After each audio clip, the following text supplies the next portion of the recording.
ಶ್ರೀ ಗುರುಭ್ಯೋ ನಮಃ. ಚರಕ ಸಂಹಿತೆಯ ಮೂರನೇ ಚತುಷ್ಕವಾದಂತಹ ನಿರ್ದೇಶ ಚತುಷ್ಕದ ಮೂರನೇ ಅಧ್ಯಾಯ ತಿಸ್ರೈಷನೇ ಅಧ್ಯಾಯವನ್ನ ನಾವು ಚಿಂತನೆ ಮಾಡ್ತಾ ಇದ್ದೇವೆ.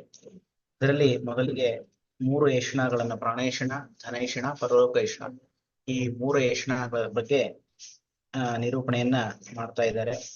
ಮೊದಲಿಗೆ ಎರಡು ಏಷಣ, ಪ್ರಾಣೇಷಣ, ಧನೇಷಣ ಅಂದ್ರೆ ಏನು, ಅವುಗಳನ್ನು ಯಾವ ರೀತಿಯಾಗಿ ಮಾಡಬೇಕು ಆ ವಿಷಯವನ್ನ ನಮಗೆ ತಿಳಿಸಿಕೊಟ್ಟು, ಪರಲೋಕೇಷಣ ಮೂರನೇದಾದಂತಹ ಪರಲೋಕೇಷಣವನ್ನ ಇಲ್ಲಿ ನಿರೂಪಣೆ ಮಾಡ್ತಾ ಇದ್ದಾರೆ. ಪರಲೋಕೇಷಣ ಇದು ಎಲ್ಲರಿಂದ ಒಪ್ಪಲ್ಪಟ್ಟಿಲ್ಲ. ಯಾರು ಕೇವಲ ಪ್ರತ್ಯಕ್ಷವಾದಿಗಳಿರ್ತಾರೋ, ನಾಸ್ತಿಕರಿರ್ತಾರೋ ಅಂಥವರು ಈ ಪರಲೋಕೇಷಣನು ಒಪ್ಪೋದಿಲ್ಲ. ಹಾಗಾಗಿ ಮೊದಲು ಅವರ ಮತಗಳನ್ನ ನಿರೂಪಣೆ ಮಾಡಿ ಅದನ್ನ ಖಂಡನ ಮಾಡಿ, ತದನಂತರದಲ್ಲಿ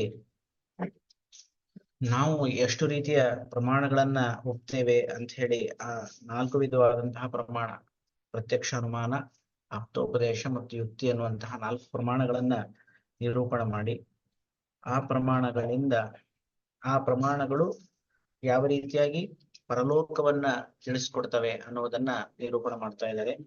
ಮೊದಲಿಗೆ ಪ್ರತ್ಯಕ್ಷವನ್ನ ನಮಗೆ ಹಿಂದೆ ಹೇಳ್ಕೊಟ್ರು.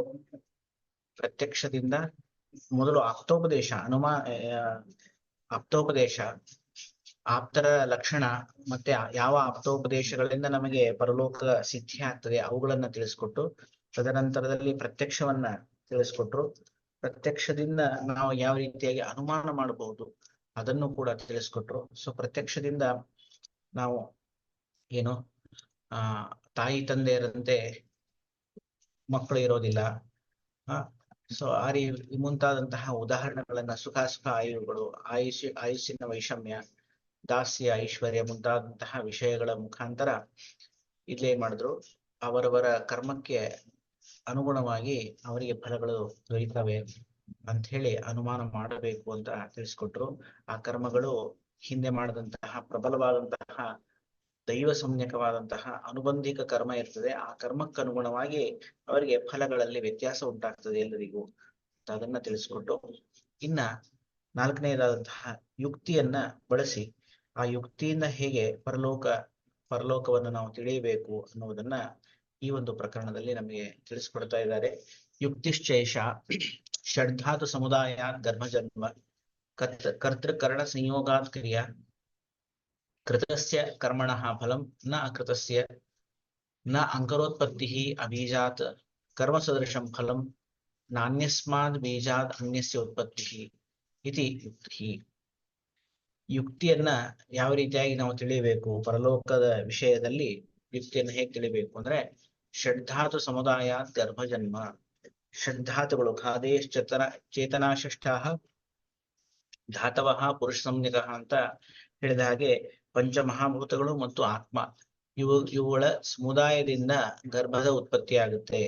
ಸೊ ಒಂದು ಗರ್ಭೋತ್ಪತ್ತಿ ಆಗ್ಬೇಕು ಅಂದ್ರೆ ಪಂಚಮಹಾಭೂತ ಮತ್ತು ಆತ್ಮ ಇವುಗಳ ಮೇಲನದಿಂದ ಏನಾಗ್ತಾ ಇದೆ, ಒಂದು ಗರ್ಭದ ಜನ್ಮ ಆಗ್ತಾ ಇದೆ. ಕರ್ತೃಕರ್ಣ ಸಂಯೋಗಾತ್ ಕ್ರಿಯಾ, ಒಂದು ಕ್ರಿಯೆ ಉಂಟಾಗಬೇಕು ಅಂತಂದ್ರೆ ಅಲ್ಲಿ ಕರ್ತ ಮತ್ತು ಕರ್ಣ ಇವುಗಳ ಸಂಯೋಗ ಇರಬೇಕು. ಕರ್ತ ಮತ್ತೆ ಕರ್ಣ ಸಂಯೋಗ ಇದ್ದಾಗ ಮಾತ್ರ ಒಂದು ಕ್ರಿಯೆ ಉಂಟಾಗುತ್ತೆ. ಕೃತಸ್ಯ ಕರ್ಮಣಃ ಫಲಂ ನ ಕೃತಸ್ಯ, ನಾವು ಯಾವ ಬಗೆಯ ಕರ್ಮಗಳನ್ನ ನಾವು ಮಾಡ್ತೇವೆ ಆ ಕರ್ಮಕ್ಕೆ ಅನುಗುಣವಾದಂತಹ ಫಲವನ್ನ ನಾವು ಪಡಿತೇವೆ. ನಾವು ಸರಿಯಾದಂತಹ ಕರ್ಮ ಮಾಡದೇ ಇದ್ದಾಗ ನಮಗೆ ಕೆಟ್ಟ ಫಲಗಳು ಸಿಗ್ತವೆ. ಒಳ್ಳೆ ಕರ್ಮ ಮಾಡಿದಾಗ ಒಳ್ಳೆ ಫಲ ಸಿಗುತ್ತೆ. ನ ಅಕೃತಸ್ಯ, ಯಾವುದೇ ಕರ್ಮ ಮಾಡದೇ ಇದ್ದಾಗ ಅದರ ಫಲವೂ ಕೂಡ ನಮಗೆ ದೊರೆಯೋದಿಲ್ಲ. ಅಬೀಜಾತ ನ ಅಂಕುರೋತ್ಪತ್ತಿ, ಬೀಜ ಇಲ್ಲದೇನೆ ಅಂಕುರೋತ್ಪತ್ತಿ ಅನ್ನೋದು ಆಗೋದಿಲ್ಲ. ಬೀಜ ಇದ್ರೆ ಮಾತ್ರ ಅಂಕುರದ ಉತ್ಪತ್ತಿ ಆಗುತ್ತೆ. ಸೊ ಅಲ್ಲಿಗೆ ಬೀಜಕ್ಕೆ ಅನುಗುಣವಾದಂತಹ ಅಂಕುರವನ್ನು ನಾವು ಪಡಿತೇವೆ. ಕರ್ಮ ಸದೃಶಂ ಫಲಂ, ಕರ್ಮಕ್ಕೆ ಸದೃಶವಾದಂತಹ ಫಲವನ್ನು ನಾವು ಪಡಿತೇವೆ. ಒಳ್ಳೆ ಕರ್ಮಕ್ಕೆ ಒಳ್ಳೆಯ ಫಲ, ಕೆಟ್ಟ ಕರ್ಮಗಳಿಗೆ ಕೆಟ್ಟ ಫಲ, ಈ ರೀತಿಯಾಗಿ ಕರ್ಮಕ್ಕೆ ಸದೃಶವಾದ ಫಲವನ್ನು ನಾವು ಪಡಿತೇವೆ. ನಾನ್ಯಸ್ಮಾತ್ ಬೀಜಾತ್ ಅನ್ಯಸ್ಯ ಉತ್ಪತ್ತಿ, ಹಿಂದೆ ಬೀಜದಿಂದ ಅಂಕುರೋತ್ಪತ್ತಿಯನ್ನು ಹೇಳಿದ್ರು. ಇಲ್ಲಿ ಬೇರೆ ಬೀಜದಿಂದ, ಒಂದು ಬೀಜ ಯಾವ ಒಂದು ವೃಕ್ಷಕ್ಕೆ ಸೀಮಿತವಾಗಿರ್ತದೋ ಅಂತಹ ಒಂದು ಬೀಜದಿಂದ ಬೇರೆ ವೃಕ್ಷದ ಸಸ್ಯಗಳನ್ನು ನಾವು ನೋಡ್ಲಿಕ್ಕೆ ಸಾಧ್ಯ ಇಲ್ಲ. ಉದಾಹರಣೆ ಹೇಳ್ಬೇಕು ಅಂದ್ರೆ, ಈಗ ಮಾವಿನ ಸಸಿಯನ್ನು ನಟ್ಬಿಟ್ಟು ಅದರಲ್ಲಿ ನಾವು ಹಲಸಿನಕಾಯಿಯನ್ನ ನಾವು ಅಪೇಕ್ಷೆ ಮಾಡ್ಲಿಕ್ಕೆ ಆಗೋದಿಲ್ಲ. ಒಂದು ಬೀಜದಿಂದ ಆ ಯಾವ ಬೀಜ ಇರ್ತದೋ ಆ ಬೀಜಕ್ಕೆ ಅನುಗುಣವಾದಂತಹ ಫಲಗಳನ್ನ ನಾವು ನಿರೀಕ್ಷೆ ಮಾಡಬಹುದೇ ವಿನ ಬೀಜ ಅಲ್ಲದ ಅನ್ಯ ವೃಕ್ಷಗಳ ಫಲಗಳನ್ನು ನಾವು ಅಪೇಕ್ಷೆ ಮಾಡ್ಲಿಕ್ಕೆ ಆಗೋದಿಲ್ಲ. ಇದನ್ನ ನಾವು ಯುಕ್ತಿ ಅಂತ ಹೇಳ್ತೀವಿ. ಬೇರೆ ಬೇರೆ ಸಾಧನಗಳನ್ನ ಒಗ್ಗೂಡಿಸಿ ಅದರಿಂದ ನಾವು ಯಾವ ಒಂದು ವಿಷಯವನ್ನ ತಿಳಿತೀವೋ ಅದನ್ನು ನಾವು ಯುಕ್ತಿ ಅಂತ. ತರ್ಕರೂಪ ಯುಕ್ತಿ ವಿಷಯತಾಂ ಪರಲೋಕಸ್ಯ ದರ್ಶಯತಿ ಯುಕ್ತಿಶ್ಚೈಷ ಇತ್ಯಾದಿ. ತರ್ಕರೂಪವಾದಂತಹ ಯುಕ್ತಿಯ ವಿಷಯವನ್ನ ಪರಲೋಕದ ವಿಷಯದಲ್ಲಿ ಏನೊಂದು ತರ್ಕರೂಪವಾದಂತಹ ಯುಕ್ತಿ ಇದೆ ಅದರ ವಿಷಯವನ್ನ ಈ ಒಂದು ಪ್ರಕರಣದಲ್ಲಿ ನಮಗೆ ತಿಳಿಸ್ಕೊಡ್ತಾ ಇದ್ದಾರೆ ಯುಕ್ತಿಶ್ಚೈಷ ಅನ್ನುವಂತಹ ಈ ಶ್ಲೋಕದ ಮುಖಾಂತರ. ಷಡ್ಧಾತು ಸಮುದಾಯಾತ್ ಗರ್ಭಜನ್ಮೆ ಇತಿ ವದತ ಆತ್ಮ ಸಂಬಂಧಂ ಅಂತರ ಚೇತನಾ ಗರ್ಭಸ್ಯ ನೋತ್ಪದ್ಯತೆ. ಷಡ್ಧಾತು ಸಮುದಾಯಾತ್ ಗರ್ಭಜನ್ಮ ಅನ್ನುವಂತಹ ಒಂದು ಶಬ್ದವನ್ನ ಇಡುವುದರ ಮುಖಾಂತರ ನಮಗೇನ್ ಹೇಳ್ತಾರೆ, ಆತ್ಮ ಸಂಬಂಧಂ ಅಂತರ ಚೇತನ ಗರ್ಭಸ್ಯ ನೋತ್ಪದ್ಯತೆ. ಚೇತನಾ ಸಂಬಂಧ ಇಲ್ಲದೇನೆ ಕೇವಲ ಪಂಚಮಹಾಭೂತಗಳ ಸಮುದಾಯದಿಂದ ಗರ್ಭ ಅಂತ ಅನ್ನೋದು ಹುಟ್ಟೋದಿಲ್ಲ. ಇದನ್ನ ಯಾಕೆ ಹೇಳ್ತಿದ್ದಾರೆ ಅಂದ್ರೆ, ಆತ್ಮಾಚ ಪರಲೋಕ ಸಂಬಂಧ ಏವೇತಿ ಪರಲೋಕ ಸದ್ಭಾವೇ ಯುಕ್ತಿ ರೂಪ ದರ್ಶ್ಯತೆ. ಆತ್ಮ ಏನಿದಾನೆ ಇವನು ಪರಲೋಕ ಸಂಬಂಧಿಯಾದಂಥವನು. ಯಾಕಂದ್ರೆ ಆತ್ಮ ಪ್ರವೇಶ ಆದ್ರೆ ಮಾತ್ರ ನಮಗೆ ಗರ್ಭೋತ್ಪತ್ತಿ ಆಗುತ್ತೆ. ಯಾಕಂದ್ರೆ ಪಂಚಮಹಾಭೂತಗಳು ಎಲ್ಲ ಕಾಲದಲ್ಲೂ ನಾವು ನೋಡಬಹುದು. ಬಟ್ ಎಲ್ಲಾ ಕಾಲದಲ್ಲೂ ಗರ್ಭೋತ್ಪತ್ತಿ ಆಗತ್ತಾ ಅಂತಂದ್ರೆ ಆಗೋದಿಲ್ಲ. ಕೇವಲ ಪರಲೋಕ ಸಂಬಂಧಿಯಾದಂತಹ ಚೇತನ ಅಂದ್ರೆ ಆ ಆತ್ಮನ ಒಂದು ಪ್ರವೇಶ ಆದಾಗ ಮಾತ್ರ ಅಲ್ಲಿ ಗರ್ಭೋತ್ಪತ್ತಿ ಅಂತ ಹೇಗಾಗುತ್ತೋ ಅದೇನ್ ಹೇಳಿಕೊಡ್ತದೆ ಅಂದ್ರೆ, ಪರಲೋಕ ಇದೆ, ಆಮೇಲೆ ಪರಲೋಕದಿಂದ ಈ ಆತ್ಮ ಬರ್ತಾ ಇದ್ದಾನೆ, ಆ ಆತ್ಮನಿಗೆ ಅನುಗುಣವಾದಂತಹ ಶರೀರ ಅಲ್ಲಿ ನಿರ್ಮಾಣ ಆಗ್ತಾ ಇದೆ ಅನ್ನುವಂತಹ ಯುಕ್ತಿ ನಮಗೆ ಇದರಿಂದ ದೊರೀತದೆ ಅಂತ. ಕರ್ತೃಕರಣ ಸಂಯೋಗಾತ್ ಕ್ರಿಯಾ ಇತಿ ಆತ್ಮಾನಂ ಕರ್ತಾರಂ ವಿನ ಕ್ರಿಯಾ ಪರಿದೃಶ್ಯಮಾನ ಯಾಗಾದಿ ಲಕ್ಷಣ ನ ಭವತಿ ಇತಿ.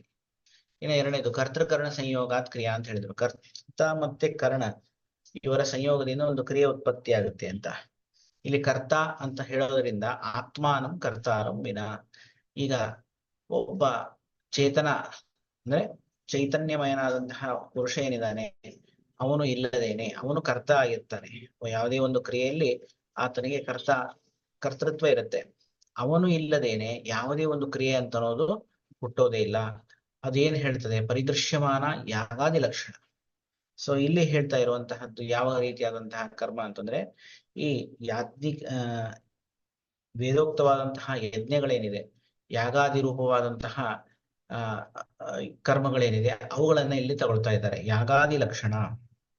ಒಂದು ಯಾಗವನ್ನು ಮಾಡಬೇಕು ಅಂತಂದ್ರೆ ಬರೀ ಸಾಧನಗಳಿದ್ರೆ ಪ್ರಯೋಜನ ಇಲ್ಲ. ಅದನ್ನು ಮಾಡ್ತಕ್ಕಂತಹ ಒಬ್ಬ ಚೇತನ ಧಾತು ಅಥವಾ ಒಬ್ಬ ಪುರುಷ ಬೇಕು. ಆ ಪುರುಷ ಇದ್ದಾಗ ಮಾತ್ರ ಯಾಗ ಅಂತ ಅನ್ನೋದು ಸಂಪನ್ನ ಆಗ್ತದೆ.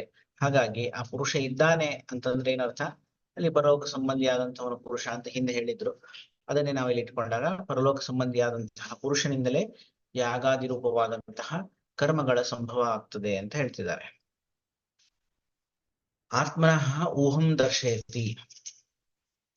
ಇನ್ನ ಆತ್ಮನಿಗೆ ಊಹಾರೂಪವಾದಂತಹ ಲಕ್ಷಣವನ್ನು ಇಲ್ಲಿ ತಿಳಿಸ್ಕೊಡ್ತಾ ಇದ್ದಾರೆ. ಕೃತಸ್ಯ ಇತ್ಯಾದಿನ ಅಬೀಜಾದ್ ಇತ್ಯಂತೇನ. ಕೃತಸ್ಯ ಅನ್ನುವಂತಹ ಇಲ್ಲಿಂದ ಆರಂಭ ಮಾಡಿಕೊಂಡು ಅಬೀಜಾದ್ ಅನ್ಯಸ್ಯ ಉತ್ಪತ್ತಿ ಇಲ್ಲಿವರೆಗೂ ಏನ್ ಮಾಡ್ತಾ ಇದ್ದಾರೆ, ಊಹೆಯನ್ನ ನಾವು ಯಾವ ರೀತಿಯಾಗಿ ಊಹೆ ಮಾಡಬಹುದು ಅದನ್ನ ತಿಳಿಸ್ಕೊಡ್ತಾ ಇದ್ದಾರೆ. ಪರಿದೃಶ್ಯಮಾನಾದ್ ಅಸ್ಯೈ ಐಶ್ವರ್ಯಾದಿ ಫಲೇನ ಜನ್ಮಾಂತರ ಕೃತಸ್ಯ ಕರ್ಮಣಃ ಕಾರಣಭಾವಂ ದರ್ಶಯತಿ. ಹಿಂದೆ ದಾಸ್ಯ, ಐಶ್ವರ್ಯ ಮುಂತಾದಂತಹ ಪ್ರತ್ಯಕ್ಷ ಭಾವಗಳನ್ನು ತಿಳಿಸ್ಕೊಟ್ಟಿದ್ರು. ಅಲ್ಲಿ ಅದನ್ನ ಇಲ್ಲಿ ಮತ್ತೆ ಇನ್ನೊಂದ್ಸತಿ ನಿರೂಪಣೆ ಮಾಡ್ತಾರೆ. ಪರಿದೃಶ್ಯಮಾನ ದಾಸ್ಯ ಐಶ್ವರ್ಯಾದಿ ಫಲೇನ.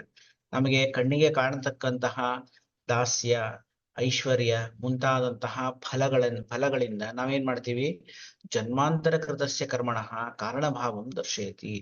ಜನ್ಮಾಂತರದಲ್ಲಿ ಮಾಡದಂತಹ ಏನೊಂದು ಕರ್ಮಗಳಿದೆ, ಆ ಕರ್ಮಗಳಿಂದ ದಾಸ್ಯ ಬರ್ತದೆ, ಅದೇ ಕರ್ಮಗಳಿಂದ ಐಶ್ವರ್ಯವೂ ಬರ್ತದೆ.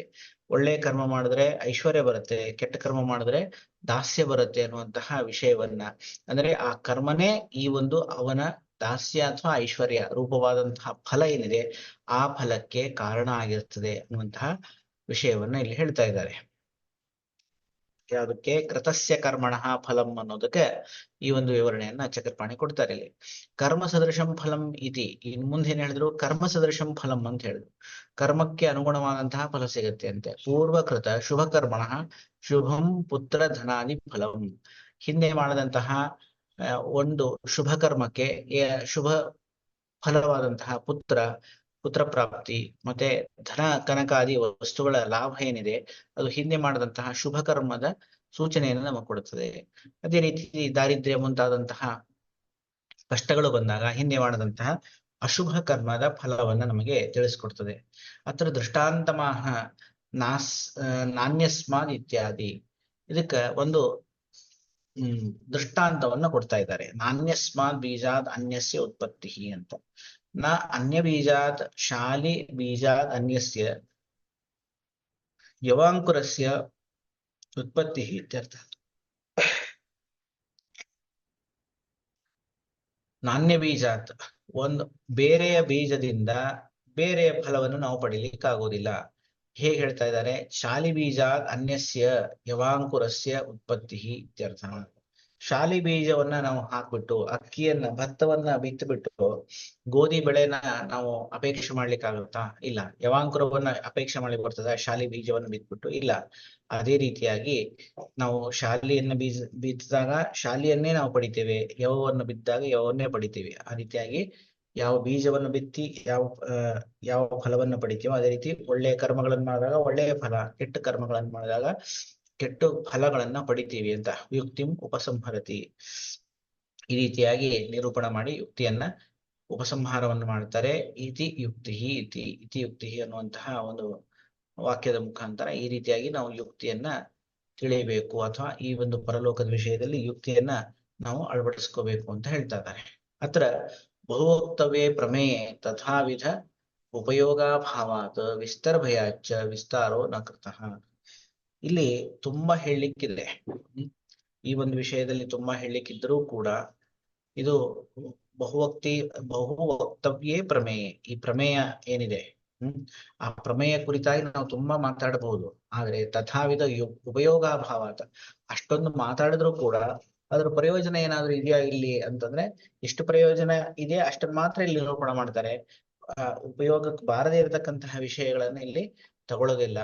ಮತ್ತೆ ಉಪಯೋಗಾಭಾವಾತ್ ವಿಸ್ತಾರ ಭಯಾಚ್ಚ, ಇನ್ನ ಅದನ್ನೆಲ್ಲ ಹೇಳ್ತಾ ಹೋಗ್ಬಿಟ್ರೆ ಗ್ರಂಥ ಇನ್ನೂ ವಿಸ್ತಾರ ಆಗ್ತಾ ಹೋಗುತ್ತೆ. ಇನ್ನು ವಿಸ್ತಾರ ಆದ್ರೆ ಇಲ್ಲಿ ಇದನ್ನ ಓದ್ಲಿಕ್ಕೆ ಯಾರು ಉಪಲಬ್ಧರಾಗೋದಿಲ್ಲ. ಹಾಗಾಗಿ ಅದನ್ನ ನಾವು ಒಂದು ಉಪಯೋಗ ಇಲ್ಲದೆ ಇರೋದ್ರಿಂದ, ಎರಡನೇದು ವಿಸ್ತಾರದ ಭಯದಿಂದ ಏನ್ ಮಾಡ್ತಾ ಇದೀವಿ ವಿಸ್ತಾರೋ ನ ಕೃತಃ. ಇದನ್ನ ವಿಸ್ತೃತವಾಗಿ ಇಲ್ಲಿ ನಿರೂಪಣೆ ಮಾಡ್ಲಿಕ್ಕೆ ಹೋಗ್ಲಿಲ್ಲ. ನಮ್ಮ ಆಯುರ್ವೇದಕ್ಕೆ ಎಷ್ಟು ಬೇಕೋ ಅಷ್ಟು ವಿಷಯಗಳನ್ನ ಮಾತ್ರ ಯುಕ್ತಿಯ ಒಂದು ಸಂದರ್ಭದಲ್ಲಿ ತೆಗೆದುಕೊಂಡು ಅಷ್ಟನ್ನು ಮಾತ್ರ ಇಲ್ಲಿ ನಿರೂಪಣೆ ಮಾಡಿ ಆ ಯುಕ್ತಿಯ ವಿಷಯವನ್ನ ಇಲ್ಲಿ ಉಪಸಂಹಾರ ಮಾಡ್ತಾ ಇದ್ದಾರೆ. ಉಪಸಂಹಾರ ಅಂದ್ರೆ ಮುಗಿಸ್ತಾ ಇದ್ದಾರೆ ಅಂತ. ಇಷ್ಟು ಇಲ್ಲಿಯವರೆಗೆ ಏನ್ ಮಾಡಿದ್ರು? 4 ಪ್ರಮಾಣಗಳನ್ನ ನಿರೂಪಣೆ ಮಾಡಿ ಆ 4 ಪ್ರಮಾಣಗಳಿಂದ ನಮಗೆ ಪುನರ್ಭವ ಹೇಗೆ ಸಿದ್ಧಿ ಆಗ್ತದೆ ಅನ್ನುವಂತಹ ವಿಷಯಗಳನ್ನ ನಿರೂಪಣೆ ಮಾಡಿ, ಇನ್ನ ಮುಂದಿನ ಸೂತ್ರದಲ್ಲಿ ಏನ್ ಮಾಡ್ತಾ ಇದ್ದಾರೆ? ಕರ್ಮ ಸಾಧನಗಳನ್ನ, ಯಾವ್ಯಾವ ಕರ್ಮಗಳನ್ನ ನಾವು ಮಾಡೋದರಿಂದ ನಮಗೆ ಪರಲೋಕದ ಲಾಭ ಆಗ್ತದೆ ಅನ್ನುವಂತಹ ವಿಷಯವನ್ನ ಈ ಒಂದು ಪ್ರಕರಣದಲ್ಲಿ ನಮ್ಗೆ ತಿಳಿಸ್ಕೊಡ್ತಾ ಇದ್ದಾರೆ. ಏವಂ ಪ್ರಮಾಣೈಹಿ ಚತುರ್ಭಿಃ ಉಪದಿಷ್ಟೇ ಪುನರ್ಭವೆ ಧರ್ಮದ್ವಾರೇಷು ಅವಧೀಯೇತ ತದ್ಯಥಾ ಗುರು ಶುಶ್ರೂಷಾಯಾಂ ಅಧ್ಯಯನೆ ವ್ರತಚರ್ಯಾಯಾಂ ದಾರಕ್ರಿಯಾಯಾಂ ಅಪತ್ಯೋತ್ಪಾದನೆ ಭೃತ್ಯಭರಣೆ ಅತಿಥಿ ಪೂಜಾಯಾಂ ದಾನೆ ಅನವಿಧ್ಯಾಯಾಂ ತಪಸ್ಯನಸೂಯಾಯಾಂ ದೇಹವಾಂಗ್ಮನಸೇ ಕರ್ಮಣಿ ಅಕ್ಲಿಷ್ಟೇ ದೇಹ ಇಂದ್ರಿಯ ಮನೋರ್ಥ ಬುದ್ಧ್ಯಾತ್ಮ ಪರೀಕ್ಷಾಯಾಂ ಮನಸ್ಸಮಾಧೌ ಇತಿ. ಯಾನಿ ಚ ಅನ್ಯಾನಿ ಏವಂ ವಿಧಾನಿ ಕರ್ಮಾಣಿ ಸತಾಂ ಅವಿಗರ್ಹಿತಾನಿ ಸ್ವರ್ಗ್ಯಾಣಿ ವೃತ್ತಿಪುಷ್ಟಿಕರಾಣಿ ವಿದ್ಯಾತ್ ತಾನ್ ಆರಭ್ಯೇತ ಕರ್ತುಂ. ಏವಂ ಪ್ರಮಾಣೈಃ ಚತುರ್ಭಿಃ ಉಪದಿಷ್ಟೆ ಪುನರ್ಭವೆ. ಈ ರೀತಿಯಾಗಿ 4 ಪ್ರಮಾಣಗಳಿಂದ ಉಪದೇಶಿಸಲ್ಪಟ್ಟಂತಹ ಪುನರ್ಭವ ಅಥವಾ ಪುನರ್ಜನ್ಮ ಅನ್ನುವಂತಹದ್ದು, ಅದನ್ನ ಯಾವ ರೀತಿಯಾಗಿ ನಾವು ತಿಳಿಬೇಕು ಅಂದ್ರೆ ಧರ್ಮದ್ವಾರೇಶು ಅವಧೀಯೇತ, ಧರ್ಮದ ಮುಖಾಂತರ ಅದನ್ನ ತಿಳಿಯಬೇಕು. ಅಂದ್ರೇನು? ಪುನರ್ಜನ್ಮ ಇದೆ, ಆ ಪುನರ್ಜನ್ಮದಲ್ಲಿ ನಾವು ಜನ್ಮಾಂತರದಲ್ಲಿ ಮಾಡದಂತಹ ಕರ್ಮಗಳ ಫಲಗಳನ್ನ ಭೋಗ ಮಾಡ್ತಾ ಇದ್ದೇವೆ ಅನ್ನುವಂತಹ ವಿಷಯವನ್ನ ಧರ್ಮ ಅಂದ್ರೆ ಧರ್ಮ ಸಾಧನವಾದಂತಹ ಧರ್ಮ ಗ್ರಂಥಗಳಾಗಿರ್ಬಹುದು ಅಥವಾ ಧರ್ಮದ ಗ್ರಂಥಗಳಲ್ಲಿ ಹೇಳಿರ್ತಕ್ಕಂತಹ ವಿಷಯಗಳಿಂದ ನಾವು ತಿಳಿತೇವೆ ಅಂತ. ತದ್ಯಥಾ ಗುರು ಶುಶ್ರೂಷಾಯಾಮ್, ಗುರು ಶುಶ್ರೂಷೆ ಮಾಡಬೇಕು. ಗುರು ಶುಶ್ರೂಷೆ ಮಾಡೋದ್ರಿಂದ ಏನಾಗುತ್ತೆ? ನಮಗೆ ಒಳ್ಳೆಯ ಫಲಗಳು ಲಭಿಸ್ತವೆ. ಗುರು ಶುಶ್ರೂಷೆಯ ವಿದ್ಯಾ ಅಂತ. ನಾವು ವಿದ್ಯೆಯನ್ನು ಪಡಿಬೇಕು ಅಂತಂದ್ರೆ ಗುರು ಶುಶ್ರೂಷೆ ಮಾಡಿದ್ರೆ ಮಾತ್ರ ವಿದ್ಯೆ ನಮಗೆ ದೊರೀತದೆ. ಯಥಾ ಖನನ್ ಖನಿತ್ರೇಣ ನರೋವಾರಿ ಅಧಿಗಚ್ಚತಿ ಏವಂ ಗುರುಗತಾ ವಿದ್ಯಾ ಶುಶ್ರೂಷುರಧಿಗಚ್ಚತಿ ಅಂತ ಸುಭಾಷಿತಕಾರರು ಹೇಳ್ತಾರೆ.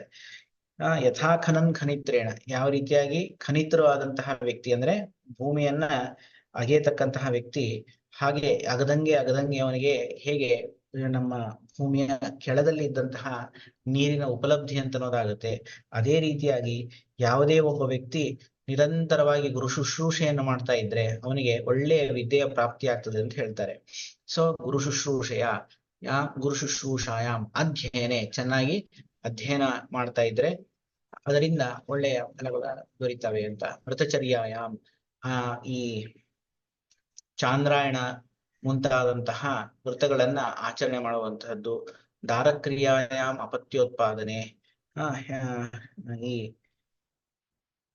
ದಾರ ಅಂದ್ರೆ ಹೆಂಡತಿ, ದಾರಕ್ರಿಯಾ ಆ ಹೆಂಡತಿಯ ಒಟ್ಟಿಗೆ ಇರುವಂತಹದ್ದು, ಮತ್ತೆ ಅವಳಲ್ಲಿ ಪ್ರಜೋತ್ಪತ್ತಿ ಅಂತನ್ನುವಂತಹದ್ದು. ಈ ಪಂಚಮಹಾಯಜ್ಞಗಳು ಅಂತ ಈ ಉಪನಿಷತ್ತುಗಳಲ್ಲಿ ಹೇಳ್ಬೇಕಾದ್ರೆ ಏನ್ ಹೇಳ್ತಾನೆ,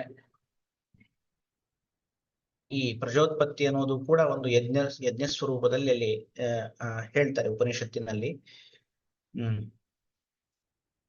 ಆ ಒಂದು ವಿಷಯವನ್ನ ಇಲ್ಲಿ ನಮಗೆ ನಿರೂಪಣೆ ಮಾಡ್ತಾ ಇದ್ದಾರೆ. ಇನ್ನ ಭೃತ್ಯ ಭರಣೆ, ಭೃತ್ಯರು ಅಂತಂದ್ರೆ ದಾಸರು, ನಮ್ಮ ಕೈ ಕೆಳಗೆ ಕೆಲಸ ಮಾಡ್ತಕ್ಕಂಥವ್ರೇನಿದ್ದಾರೆ ಅವರನ್ನ ಪೋಷಿಸುವಂತಹದ್ದು. ಅತಿಥಿ ಪೂಜಾಯಾಮ್, ಅತಿಥಿಗಳನ್ನ ಪೂಜಿಸುವಂತಹದ್ರಲ್ಲಿ. ದಾನವನ್ನು ಮಾಡುವಂತಹದ್ದು. ಅನಭಿಧ್ಯಾಯಾಮ್, ಅನಭಿಧ್ಯ ಅಂತಂದ್ರೆ ಅವಿದ್ಯಾ ಅಂತಂದ್ರೆ ಇನ್ನೊಬ್ಬರ ಸ್ವತ್ತನ್ನ ಅಪಹಾರ ಮಾಡುವಂತಹ ಬುದ್ಧಿ ಏನಿದೆ ಅದನ್ನ ಅವಿದ್ಯಾ ಅಂತ ಕರೀತಾರೆ. ಇಲ್ಲಿ ಅನಭಿಧ್ಯಾಯಾಮ್ ಅಂತಂದ್ರೆ ಇನ್ನೊಬ್ಬರ ಸ್ವತ್ತನ್ನ ಅಪಹಾರ ಮಾಡದೇ ಇರತಕ್ಕಂತಹ ಬುದ್ಧಿಯನ್ನು ಹೊಂದಿದ್ರೆ ಅದಕ್ಕೆ ಅನಭಿಧ್ಯ ಅಂತ ಹೇಳ್ತಾರೆ. ಅಲ್ಲಿ ನಮ್ಮನ್ನು ನಾವು ತೊಡಗಿಸ್ಕೊಂಡಾಗ ಅದರಿಂದ ಒಳ್ಳೆಯ ಫಲಗಳು ನಮಗೆ ದೊರೀತವೆ. ತಪಸ್ಸನ್ನ ಆಚರಿಸುವಂತಹದ್ದು. ಅನಸೂಯಾಯಾಮ್, ಇನ್ನೊಬ್ಬರ ಕಂಡು ಹೊಟ್ಟೆ ಕಿಚ್ಚು ಪಟದೇ ಇರುವಂತಹದ್ದು. ದೇಹವಾಂಗ್ ಮನಸೇ ಕರ್ಮಣಿ ಅಕ್ಲಿಷ್ಟೆ, ಇನ್ನ ಕಾಯಿಕ, ವಾಚನಿಕ ಮತ್ತು ಮಾನಸಿಕ ಅನ್ನುವಂತಹ 3 ವಿಧ ಕರ್ಮಗಳಲ್ಲಿ ನಾವು ಅಕ್ಲಿಷ್ಟವಾದಂತಹದ್ದು, ನಿಂದ್ಯವಾದಂತಹ ಕರ್ಮಗಳನ್ನ ಮಾಡಬಾರ್ದು. ದೇಹದಿಂದ ಅಂದ್ರೆ ನಮ್ಮ ದೇಹದಿಂದಲೂ ಕೂಡ ನಾವು ಇನ್ನೊಬ್ಬರಿಗೆ ಕೆಟ್ಟನ್ನ ಬಯಸಬಾರದು, ಕೆಡಕನ್ನ ಮಾಡಬಾರ್ದು. ಇನ್ನು ಮನಸ್ಸಿನಿಂದಲೂ ಕೂಡ ಇನ್ನೊಬ್ಬರಿಗೆ ಕೆಟ್ಟನ್ನ ಬಯಸಬಾರ್ದು. ಮಾತಿನಿಂದಲೂ ಕೂಡ ಅವರಿಗೆ ಹಿಂಸೆ ಆಗುವಂತಹ, ಅವರ ಮನಸ್ಸಿಗೆ ನೋವು ಉಂಟಾಗುವಂತಹ ಮಾತುಗಳನ್ನು ಆಡಬಾರ್ದು. ಸೊ ಈ ರೀತಿಯಾಗಿ ದೇಹ ವಾಂಗ್ ಮನಸೇ ಕರ್ಮಣಿ ಅಕ್ಲಿಷ್ಟೆ, ಅಕ್ಲಿಷ್ಟವಾದಂತಹ ದೇಹ ವಾಕ್ ಮತ್ತು ಮನಸ್ಸಿನ ಕರ್ಮಗಳನ್ನ ಆಚರಿಸಬೇಕು. ದೇಹೇಂದ್ರಿಯ ಮನೋರ್ಥ ಬುದ್ಧ್ಯಾತ್ಮ ಪರೀಕ್ಷಾಯಾಮ್ ಮನಸ್ಸಮಾಧೌ ಇತಿ.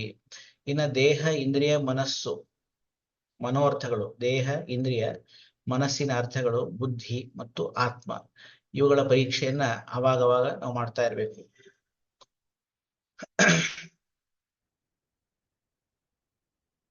ಮತ್ತೆ ಮನಸ್ಸಮಾಧೌ, ಮನಸ್ಸಿನ ಒಂದು ಸಮಾಧಿ ಅಥವಾ ಮನಸ್ಸಿನ ಸಮಾಧಾನ ಅಂತೇನಿದೆ ಅದರಲ್ಲಿ. ಯಾನಿಚ ಅಜ್ಞಾನಿ ಏವಂ ವಿಧಾನಿ ಕರ್ಮಾಣಿ, ಈ ರೀತಿಯಾದಂತಹ ಅನೇಕ ಕರ್ಮಗಳು ಯಾವುಗಳು ಸತಾಂ ಅವಿಗರ್ಹಿತಾನಿ, ಸಜ್ಜನರಾದಂತಹ ವ್ಯಕ್ತಿಗಳೇನಿದ್ದಾರೆ ಅವರು ಯಾವುದನ್ನ ನಿಂದ್ಯ ಅಂತ ಕರೆದಿಲ್ವೋ ಅಂತಹ ಕರ್ಮಗಳೇನಿದೆ, ಯಾವುಗಳು ಸ್ವರ್ಗ್ಯಾಣಿ, ಸ್ವರ್ಗವನ್ನ ತಂದುಕೊಡುವಂತಹ ಅಂದ್ರೆ ಪರಲೋಕವನ್ನ, ಉತ್ತಮವಾದಂತಹ ಲೋಕವನ್ನ ನಮಗೆ ಕೊಡುವಂತಹ ಕರ್ಮಗಳು ಅಂತ ಶಾಸ್ತ್ರದಲ್ಲಿ ವಿಧಾನ ಮಾಡಿದ್ದಾರೋ ವೃತ್ತಿ ಪುಷ್ಟಿಕರಾಣಿ. ಇನ್ನ ವೃತ್ತಿ ಅಂತಂದ್ರೆ ಏನು, ನಾವೇನೋ ಒಂದು ಕೆಲಸವನ್ನ ಮಾಡ್ತಾ ಇರ್ತೀವಿ, ಉದರ ಪೋಷಣೆಗೋಸ್ಕರ ಧನವನ್ನ ಅರ್ಜನೆ ಮಾಡ್ಬೇಕು. ಎರಡನೇ ಒಂದು ಏಷಣ ಏನ್ ಹೇಳಿದ್ರು, ಯಾವುದು ಧನೈಷಣ ಅಂತ ಹೇಳಿ. ಅಲ್ಲಿ ಶಾಸ್ತ್ರದಲ್ಲಿ ನಿಂದ್ಯ ಅಲ್ಲದ ಒಂದು ಕರ್ಮಗಳನ್ನ ಮಾಡಿ ನಾವು ಧನಾರ್ಜನೆಯನ್ನ ಮಾಡಬೇಕು ಅಂತ ಏನ್ ತಿಳಿಸ್ಕೊಟ್ರು, ಅವುಗಳನ್ನ ಇಲ್ಲಿ ವೃತ್ತಿ ಪುಷ್ಟಿಕರಾಣಿ ಅಂತ ಹೇಳ್ತಾ ಇದ್ದಾರೆ. ವೃತ್ತಿ ಅಂತಂದ್ರೆ ನಮಗೆ ಧನ ಲಾಭ, ಅದರ ಪುಷ್ಟಿಯನ್ನು ಮಾಡ್ತಕ್ಕಂತಹ ಏನೊಂದು ಕರ್ಮಗಳಿವೆ ಅವುಗಳನ್ನು ಮಾಡುವಂತಹದ್ದು. ಇನ್ನ ವಿದ್ಯಾತ್ ವೃತ್ತಿ ಪುಷ್ಟಿಕರಾಣಿ ವಿದ್ಯಾ ತಾನ್ಯಾರಭೇದ ಕರ್ತು, ಈ ರೀತಿಯಾದಂತಹ ಕರ್ಮಗಳನ್ನು ನಾವು ಮಾಡಬೇಕು, ಅಂದ್ರೆ ಮಾಡುವಲ್ಲಿ ಉದ್ಯುಕ್ತರಾಗಬೇಕು ಅಂತ ಹೇಳ್ತಿದ್ದಾರೆ.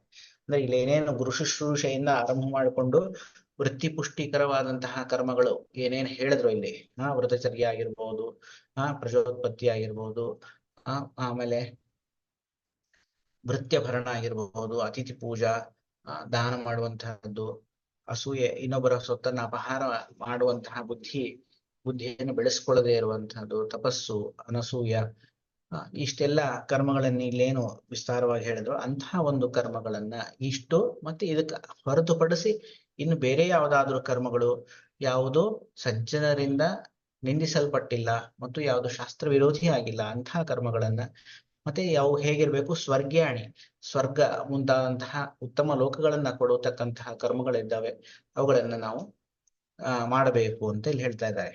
ತದ್ಯಥಾ ತಥಾ ಕುರ್ವನ್ ಇಹ ಚೈವ ಯಶೋ ಲಭತೆ ಪ್ರೇತ್ಯ ಚ ಸ್ವರ್ಗಂ. ಈ ರೀತಿಯಾದಂತಹ ಕರ್ಮಗಳನ್ನು ಮಾಡೋದ್ರಿಂದ ನಮಗೆ ಏನ್ ಲಾಭ ಆಗ್ತದೆ ಅಂತ ಪ್ರಶ್ನೆ ಬಂದ್ರೆ ಅದಕ್ಕೆ ಹೇಳ್ತಾರೆ, ತತ್ರ ಕುರ್ವನ್ ತಥಾ ಕುರ್ವನ್, ಆ ರೀತಿಯಾಗಿ ಶಾಸ್ತ್ರಕ್ಕೆ ವಿಹಿತವಾದಂತಹ ಸಜ್ಜನರಿಂದ ಹೊಗಳಿಸಿಕೊಟ್ಟ ಅಂದ್ರೆ ಸಜ್ಜನರಿಗೆ ಅನುಮತವಾದಂತಹ ಕರ್ಮಗಳನ್ನ ಮಾಡುವುದರಿಂದ ಏನಾಗ್ತದೆ, ನಮಗೆ ಈ ಒಂದು ಲೋಕದಲ್ಲಿ ಈ ಒಂದು ಜನ್ಮದಲ್ಲಿ ಯಶಸ್ಸು ಲಭಿಸ್ತದೆ. ಪ್ರೇತ್ಯ ಸ್ವರ್ಗಂ, ಆಮೇಲೆ ಈ ದೇಹವನ್ನು ಬಿಟ್ಟ ನಂತರ ಮುಂದೆ ಅವನಿಗೆ ಸ್ವರ್ಗ ಪ್ರಾಪ್ತಿ ಅಂತ ಅನ್ನೋದಾಗುತ್ತೆ. ಸೊ ಈ ಶಾಸ್ತ್ರವಿಹಿತವಾದಂತಹ ಕರ್ಮಗಳು ಅಂತ ಏನ್ ಹೇಳಿದಾರೋ ಆ ಕರ್ಮಗಳನ್ನ ವಿಧಾನ ಮಾಡಿದ್ ಯಾಕೆ ಅಂತಂದ್ರೆ ಆ ಕರ್ಮಗಳ ಅನುಷ್ಠಾನದಿಂದ ಇಹದಲ್ಲೂ ನಮಗೆ ಸುಖ ಸಿಗ್ತದೆ, ಪರದಲ್ಲೂ ಕೂಡ ಸುಖ ಸಿಗುತ್ತೆ ಅನ್ನುವಂತಹ ವಿಷಯವನ್ನ ಇಲ್ಲಿ ತಿಳಿಸ್ಕೊಟ್ರು. ಇತಿ ತೃತೀಯ ಪರಲೋಕೈಷಣ ವ್ಯಾಖ್ಯಾತ ಭವತಿ. ಪರಲೋಕೈಷಣ ಯಾಕೆ ಮಾಡಬೇಕು ಅಂತಂದ್ರೆ ಈ ಒಂದು ಏನೋ ಪ್ರಯೋಜನಕ್ಕೋಸ್ಕರ ಮಾಡಬೇಕು. ಯಾಕೆ, ನಾವು ಇಲ್ಲಿದ್ದಾಗ್ಲೂ ಕೂಡ ಸುಖದಿಂದ ಬಾಳಬೇಕು, ಇದರ ನಂತರದಲ್ಲಿ ಉತ್ತಮ ಲೋಕವನ್ನು ಪ್ರಾಪ್ತಿ ಮಾಡಿ ಅಲ್ಲೂ ಕೂಡ ಸುಖವನ್ನು ಪಡೆಯಬೇಕು ಅನ್ನುವಂತಹ ಉದ್ದೇಶದಿಂದ ಇಲ್ಲಿ ಪರಲೋಕೈಷಣದ ನಿರೂಪಣೆಯನ್ನು ಮಾಡಿ ಆ ಪರಲೋಕೈಷಣವನ್ನ ಈ ಒಂದು ಪ್ರಕರಣದ ಮುಖಾಂತರ ಇಲ್ಲಿ ಮುಕ್ತಾಯಗೊಳಿಸ್ತಾ ಇದ್ದಾರೆ. ಸಂಪ್ರತಿ ಪರಲೋಕಂ ವ್ಯುತ್ಪಾದ್ಯ ತದ್ ಉಪಯುಕ್ತ ಧರ್ಮ ಸಾಧನಾನಿ. ಇನ್ನ ಇಲ್ಲಿಯವರೆಗೆ ಪರಲೋಕವನ್ನ ನಮಗೆ ತಿಳಿಸ್ಕೊಟ್ಟು ಅದಕ್ಕೆ ಉಪಯುಕ್ತವಾದಂತಹ ಧರ್ಮ ಸಾಧನೆಗಳನ್ನ ಇಲ್ಲಿ ನಮಗೆ ವಿವರಣೆ ಮಾಡ್ತಾ ಇದ್ದಾರೆ. ಏವಂ ಇತ್ಯಾದಿ ಮುಖಾಂತರ, ಏವಂ ಇತ್ಯಾದಿ ಅನ್ನುವಂತಹ ಶ್ಲೋಕದ ಮುಖಾಂತರ.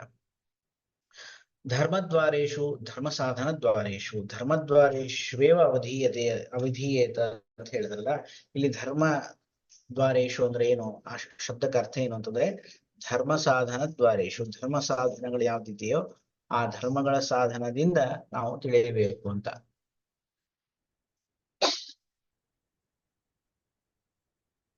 ಇಹ ಚ ಅತಿಥಿ ಪೂಜನಾದೀನಿ ಸದ್ವೃತ್ತ ಉಕ್ತಾನ್ಯಪಿ ಪ್ರಕರಣ ಪ್ರಾಪ್ತತ್ವೇನ ಉದಾಹರಣಾರ್ಥಂ ಪುನಃ ವಿಧೀಯಂತೆ. ಇಲ್ಲಿ ಗುರು ಶುಶ್ರೂಷಾ ಮುಂತಾದಂತಹ ಅತಿಥಿ ಪೂಜಾ ಮುಂತಾದಂತಹ ಕರ್ಮಗಳನ್ನ ಇಲ್ಲಿ ಹೇಳಿದ್ರು. ಏನು, ಅವುಗಳನ್ನು ಮಾಡೋದ್ರಿಂದ ನಮಗೆ ಏನು ನಮಗೆ ಇಹ ಮತ್ತು ಪರಗಳಲ್ಲಿ ಒಳ್ಳೆ ಉತ್ತಮವಾದಂತಹ ಸೌಖ್ಯ ಅನ್ನೋದು ನಮ್ಗೆ ದೊರೀತದೆ ಅಂತ ಹೇಳಿದ್ರು. ಇವುಗಳನ್ನ ಹಿಂದೆ ಸದ್ವೃತ್ತದಲ್ಲೂ ಹೇಳಿದ್ರಲ್ಲ ಅಂತಂದ್ರೆ ಅಲ್ಲಿ ಹೇಳಿದ್ರು, ಆದ್ರೆ ಇಲ್ಲಿ ಮತ್ತೆ ಪ್ರಕರಣ ವಶಾತ್ ಏನ್ ಮಾಡ್ತಾ ಇದ್ದಾರೆ, ಅವುಗಳನ್ನ ಮತ್ತೆ ಪುನಃ ಉದಾಹರಣೆ ಮಾಡಿ ಹೇಳ್ತಾ ಇದ್ದಾರೆ. ಸೊ ಪ್ರಕರಣ ವಶಾತ್ ಇಲ್ಲಿ ಪ್ರಸ್ತುತವಾದಂತಹ ವಿಷಯ ಆಗಿದ್ದರಿಂದಾಗಿ ಅದೇ ವಿಷಯಗಳನ್ನು ಪುನಃ ಇಲ್ಲಿ ಹೇಳಿದರೂ ಕೂಡ ಅದು ಪುನರುಕ್ತ ಅನ್ನುವಂತಹ ದೋಷ ಅದಕ್ಕೆ ಬರೋದಿಲ್ಲ ಅಂತ. ದೇಹಾದಿ ಪರೀಕ್ಷಾಯಾಮ್ ಅವಧೀಯತೆ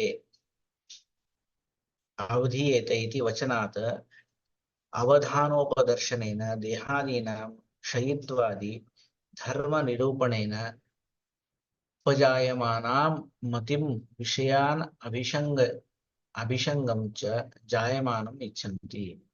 ಇಲ್ಲಿ ದೇಹಾದಿ ಪರೀಕ್ಷಾಯಾಮ್ ಅವಧಿಯೇತ ಅಂತ ಹೇಳಿದ್ರು.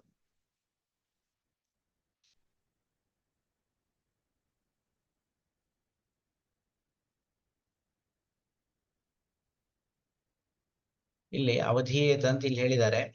ಆ ಅವಧಿಯೇತ ಅನ್ನೋದನ್ನ ನಾವು ಮುಂದಕ್ಕೆ ಅನ್ವಯ ಮಾಡ್ಕೊಂಡಾಗ ಏನಾಗ್ತದೆ, ದೇಹಾದಿ ಪರೀಕ್ಷಾಯಾಮ್, ದೇಹ ವಾಕ್ ಮನಸ್ಸ ಕರ್ಮಣಿ ಅಕ್ಲಿಷ್ಟೆ ಅಂತ ಹೇಳಿದ್ರಲ್ಲ, ಅಲ್ಲಿ ದೇಹಾದಿ ಪರೀಕ್ಷಾಯಾಮ್, ಅಲ್ಲಿ ದೇಹಾದಿ ವಿಷಯಗಳು, ದೇಹ ಮತ್ತೆ ವಾಕು ಮತ್ತೆ ಮನಸ್ಸು, ಇವುಗಳ ಪರೀಕ್ಷೆಯನ್ನು ಮಾಡಬೇಕು ಅಂತ ಅನ್ನೋದ್ರಿಂದ ಅವಧಾನ ಉಪದರ್ಶನೇನ, ಅವಧಾನ ಅಂತಂದ್ರೆ ಚೆನ್ನಾಗಿ ತಿಳ್ಕೊಳ್ಬೇಕು ಅಂತ.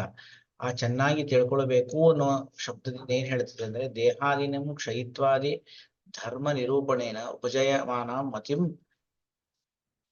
ವಿಷಯಾನಭಿಷಂಗಂ ಚ ಜಾಯಮಾನಂ ಇಚ್ಛಂತಿ. ದೇಹಾದಿ ಕ್ಷಯಾನಂ, ಈಗ ದೇಹಾದಿಗಳ ಕ್ಷಯಕ್ಕೆ ಕಾರಣೀಭೂತವಾದಂತಹ ಧರ್ಮಾದಿಗಳನ್ನ ಇಲ್ಲಿ ನಿರೂಪಣ ಮಾಡ್ತಾ ಇದ್ದಾರೆ. ಉದಾಹರಣೆಗೆ ಈ ವ್ರತಚರ್ಯಗಳನ್ನು ಮಾಡಬೇಕು ಅಂತ ಹೇಳಿದ್ರು. ಆ ವ್ರತಗಳನ್ನ ಅನುಷ್ಠಾನ ಮಾಡಬೇಕು ಅಂತಂದ್ರೆ ಅದರಲ್ಲಿ ಹೇಳಿದಂತಹ ನಿಯಮಗಳನ್ನ ನಾವು ಪಾಲನೆ ಮಾಡ್ಬೇಕಾಗ್ತದೆ.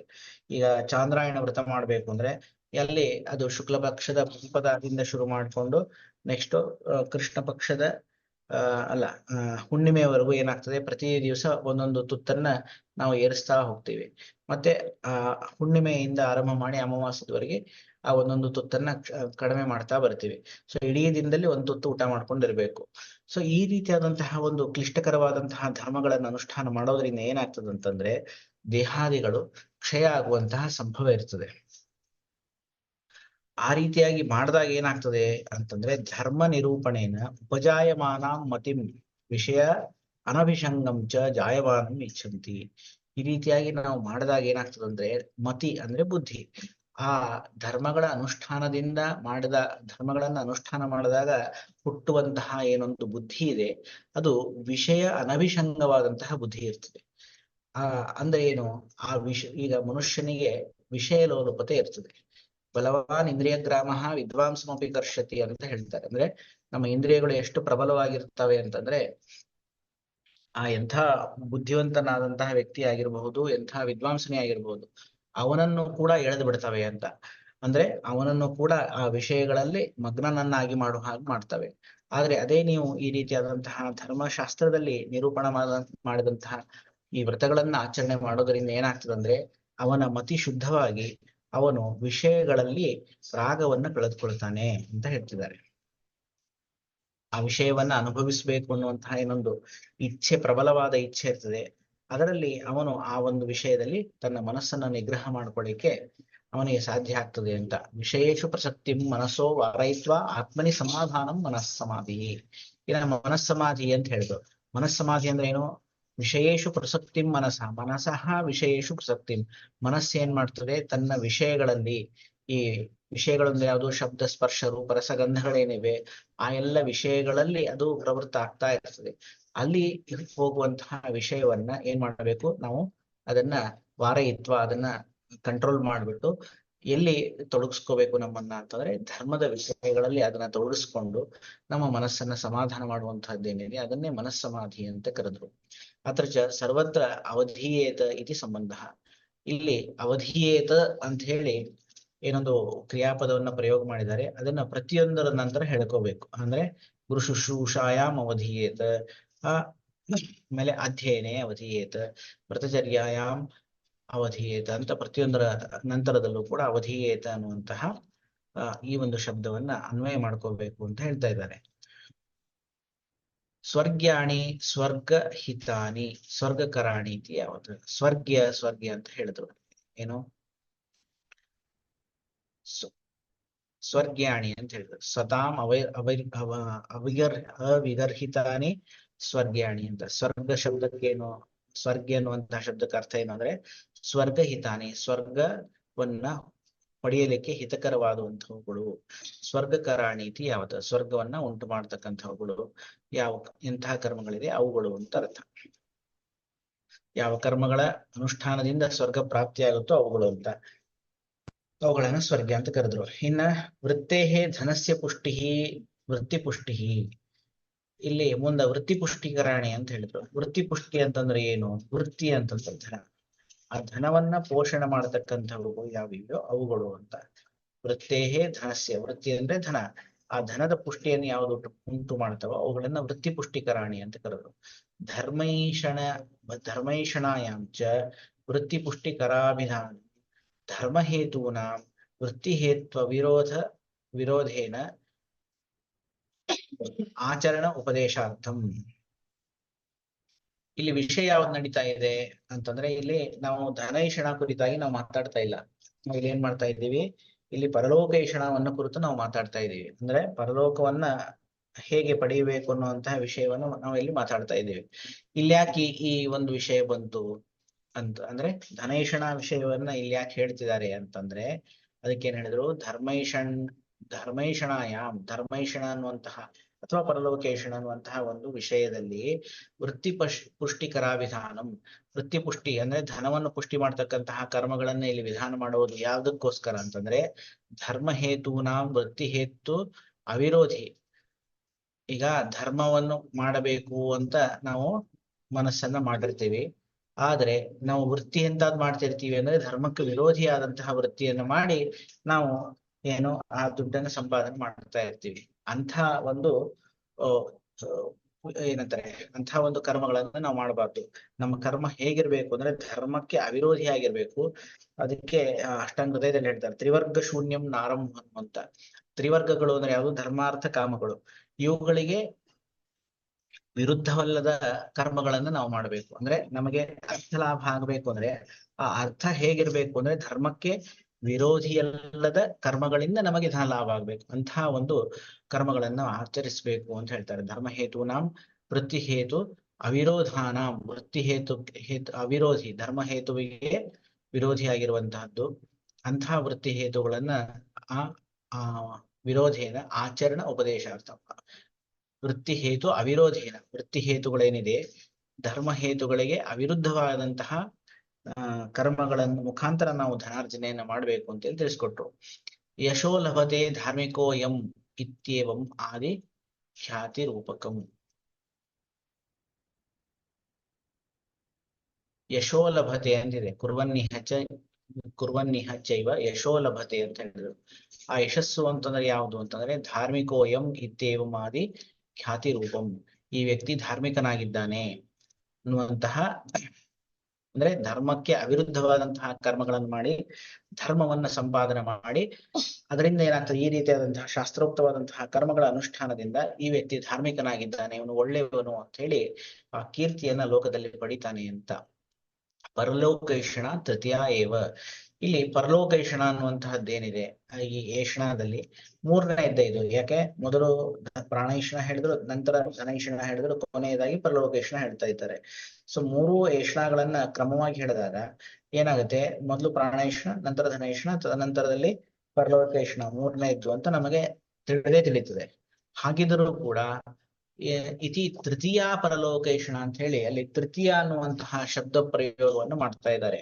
ಸೊ ತೃತೀಯ ಅಂತ ಮೂರನೇ ಶಬ್ದ ಆ ಒಂದು ಶಬ್ದ ಪ್ರಯೋಗ ಮಾಡಿದ್ರಿಂದಾಗಿ ತತಶ್ಚ ಪುನಃ ತೃತೀಯ ಇತಿ ಪದಂ, ಪುನಃ ತೃತೀಯ ಅನ್ನುವಂತಹ ಶಬ್ದ ಯಾಕೆ ಪ್ರಯೋಗ ಮಾಡೋದು ಅಂದ್ರೆ ಧರ್ಮಸ್ಯ ಪ್ರಾಣ ಧನ ಕಾರಣತ್ವೇನ ಧರ್ಮೈಷಣ್ಯಾಯ ಪ್ರಾಣಧನೈಷಣಾತ್ವ ಪ್ರಸಕ್ತಿ ಪ್ರತಿಷೇಧಾರ್ಥಂ. ಈ ಮೂರನೇದು ಅಂತ ನಮಗೆ ತಿಳಿದು ಬಂದರೂ ಕೂಡ ಮೂರನೆಯ ಪರಲೋಕೇಶಣ ಅನ್ನುವಂತಹ ಈ ಒಂದು ಏನೊಂದು ವಿಷಯ ಇದೆ, ಅದು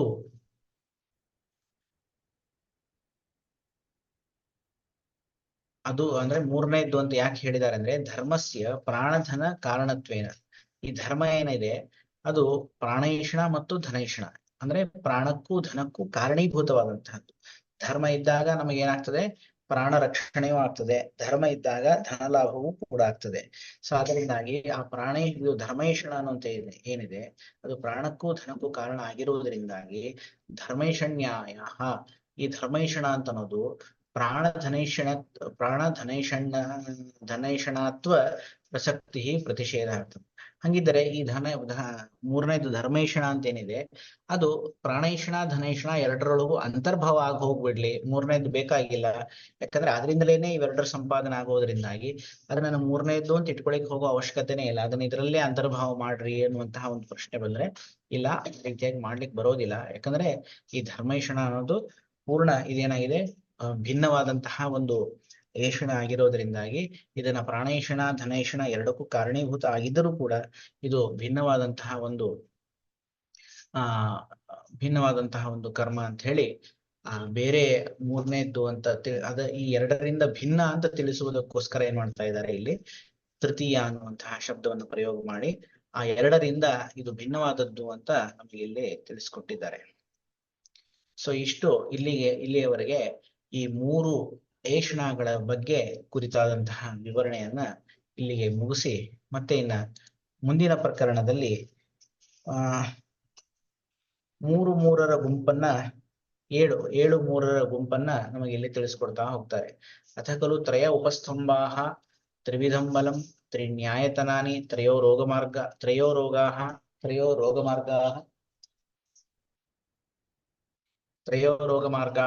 ತ್ರಿವಿಧಾ ವಿಶಜಃ ತ್ರಿವಿಧಂ ಔಷಧಂ ಇತಿ.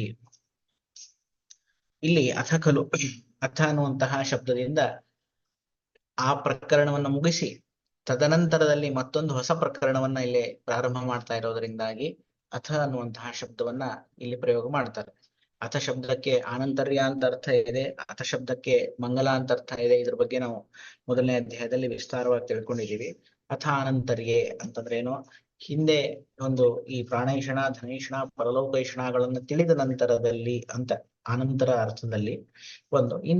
ಇದು ಬೇರೆ ಪ್ರಕರಣ ಆಗಿರುವುದರಿಂದಾಗಿ ಮತ್ತೆ ಇಲ್ಲಿ ಇನ್ನೊಂದು ಮಂಗಳಾಚರಣವನ್ನ ಮಾಡಿ ಮುಂದಿನ ಒಂದು ವಿಷಯವನ್ನ ನಿರೂಪಣ ಮಾಡ್ತಾರೆ. ಅಥ ಖಲು ತ್ರಯ ಉಪಸ್ತಂಭಾಃ, ಮೂರು ಉಪಸ್ತಂಭಗಳಿದೆ. ತ್ರಿವಿಧಂ ಬಲಂ, ಮೂರು ವಿಧವಾದಂತಹ ಬಲಗಳಿದೆ.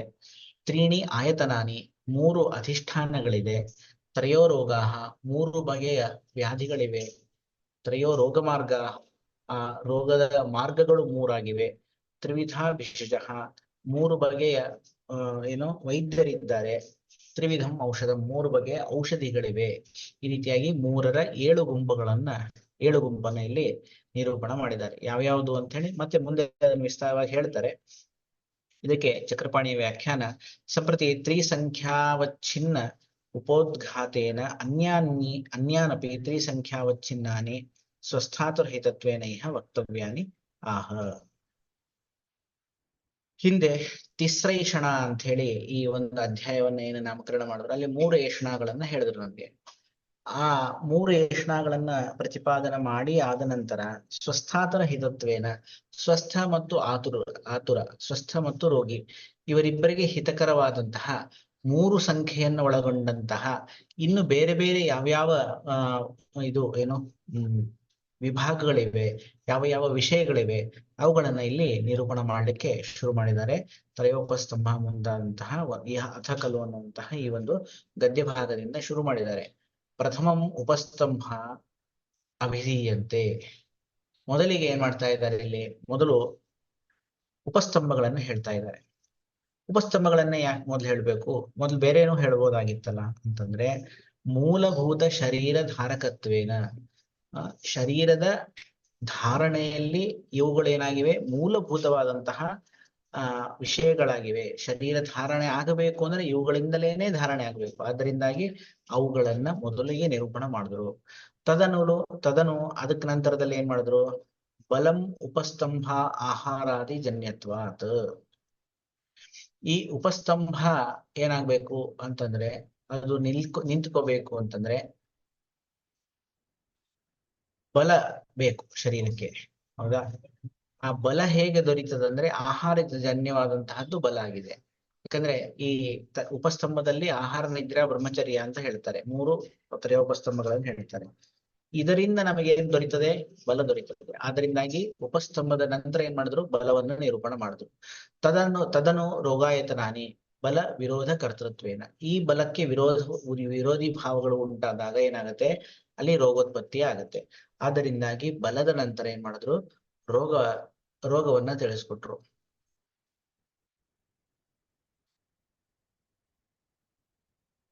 ರೋಗದ ಆಯತನಗಳನ್ನು ಹೇಳಿದ್ರು. ಆಯತನ ಅಂದ್ರೆ ಸ್ಥಾನಗಳನ್ನು ಹೇಳಿದ್ರು.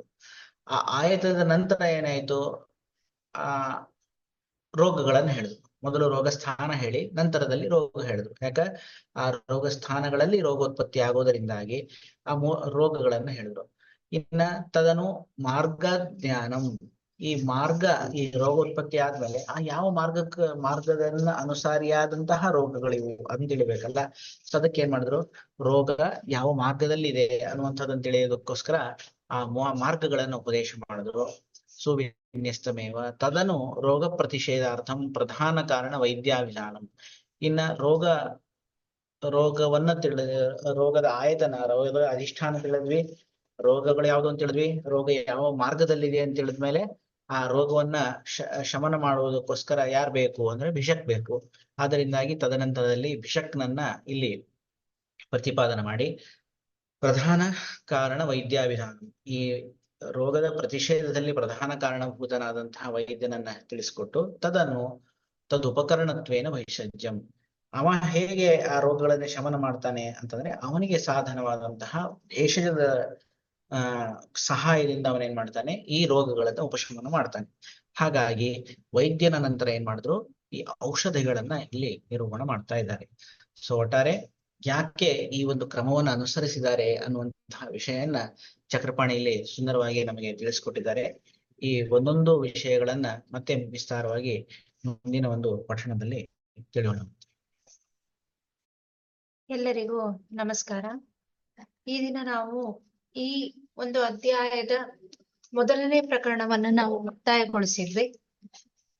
ಮೊದಲನೇ ಪ್ರಕರಣ ಅಂದ್ರೆ ತ್ರಿವಿಧ ಏಷಣ. ಈ ತ್ರಿವಿಧ ಏಷಣದಲ್ಲಿ ನಾವೇನೆಲ್ಲ ತಿಳ್ಕೊಂಡಿದ್ವಿ ಅಂತಂದ್ರೆ ಪ್ರಾಣೇಶನ, ಧನೇಶನ, ಪರಲೋಕೇಶನದ ಬಗ್ಗೆ ತಿಳ್ಕೊಂಡ್ವಿ.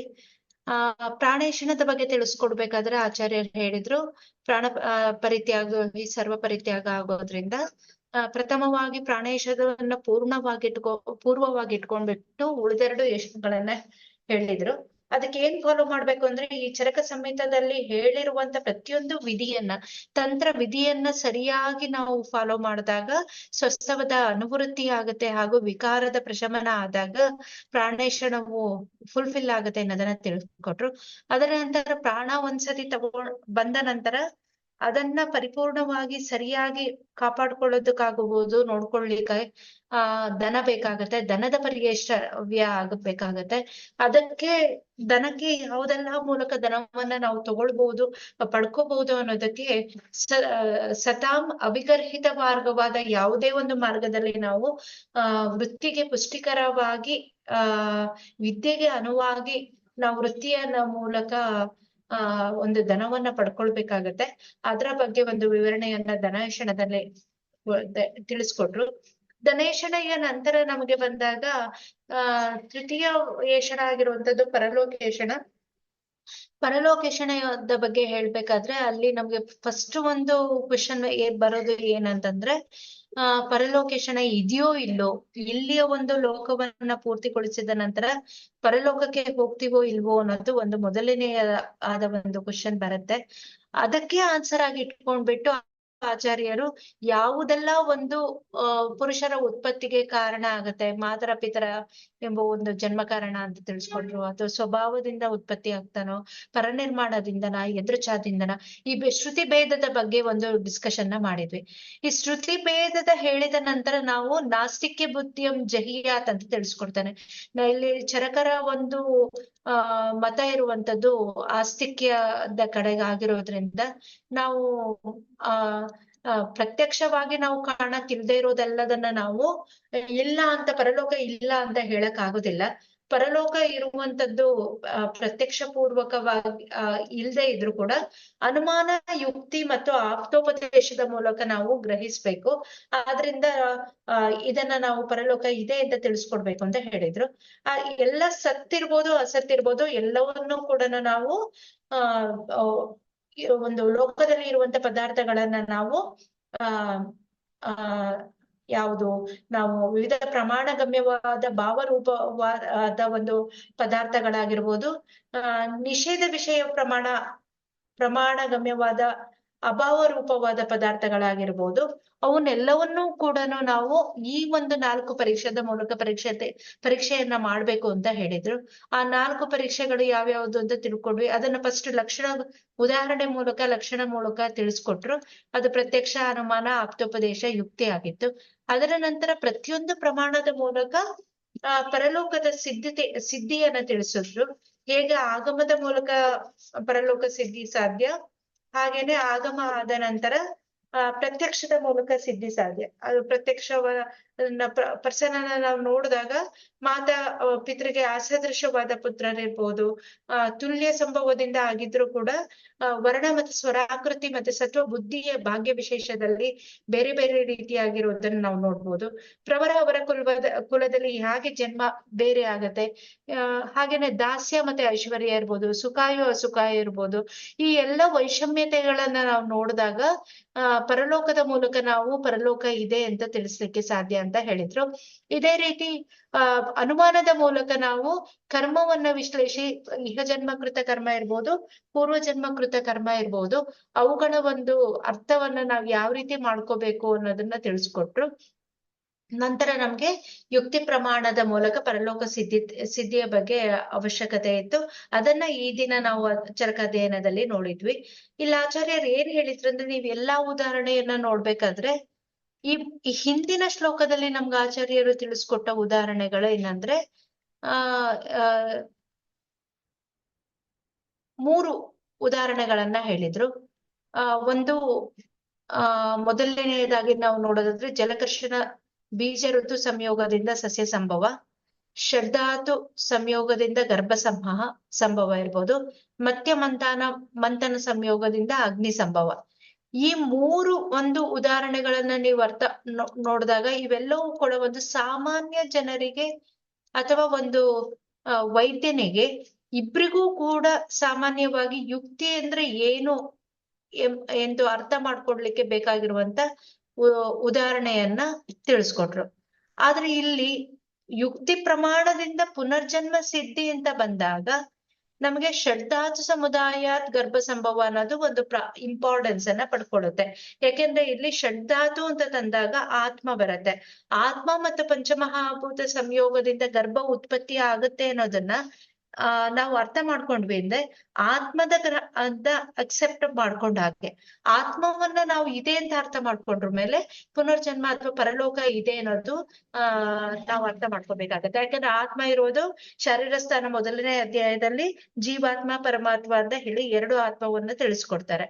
ಈ ಜೀವಾತ್ಮ ಹೇಗೆ ದೇಹಕ್ಕೆ ಬರುತ್ತೆ, ಸೂಕ್ಷ್ಮ ರೂಪಿಯಾಗಿ ಅತುಲ್ಯ ಗೋತ್ರೀಯ ಶರೀರದಲ್ಲಿ ಅತಿವಾಹಿಕ ಪುರುಷ ಅಥವಾ ಸೂಕ್ಷ್ಮ ಪುರುಷರ ಬಗ್ಗೆ ಇನ್ಫಾರ್ಮೇಶನ್ ನ ಕೊಡ್ತಾರೆ. ಯಾವ ರೀತಿ ಒಂದು ಶರೀರದಿಂದ ಇನ್ನೊಂದು ಶರೀರಕ್ಕೆ ಬರ್ಬೇಕಾದ್ರೆ ಏನೆಲ್ಲ ಭಾವಗಳನ್ನ ತಗೊಂಡ್ ಬರುತ್ತೆ, ಹಾಗೇನೆ ಈ ಶರೀರದಿಂದ ಹೇಗೆ ಹೋಗುತ್ತೆ ಅನ್ನೋದನ್ನು ಕೂಡ ತಿಳಿಸ್ಕೊಟ್ಟಿದ್ದಾರೆ. ಇದನ್ನ ಹೇಳಿದಾಗ ನೀವು ಆತ್ಮವನ್ನ ಎಕ್ಸೆಪ್ಟ್ ಮಾಡ್ಕೊಂಡಾಗ ಪರಲೋಕವನ್ನು ಕೂಡ ಸತ್ಯ ಅನ್ನೋದನ್ನ ತಿಳಿಸ್ಕೊಟ್ರು. ಅದೇ ರೀತಿ ಕರ್ತೃಕರಣ ಸಂಯೋಗಾತ್ ಕ್ರಿಯಾ, ಇಲ್ಲಿ ಆತ್ಮನ ಕರ್ತಾರಂಭಿನ ಕ್ರಿಯಾ, ಆತ್ಮ ಇಲ್ಲದೆ ಕ್ರಿಯೆ ಆಗ್ಲಿಕ್ಕೆ ಸಾಧ್ಯ ಇಲ್ಲ. ಇಂತಹ ಯಾಗಾದಿ ಕ್ರಿಯೆ ಲಕ್ಷಣಗಳನ್ನ ಇಲ್ಲಿ ತಿಳಿಸ್ಕೊಡ್ತಿದ್ದಾರೆ.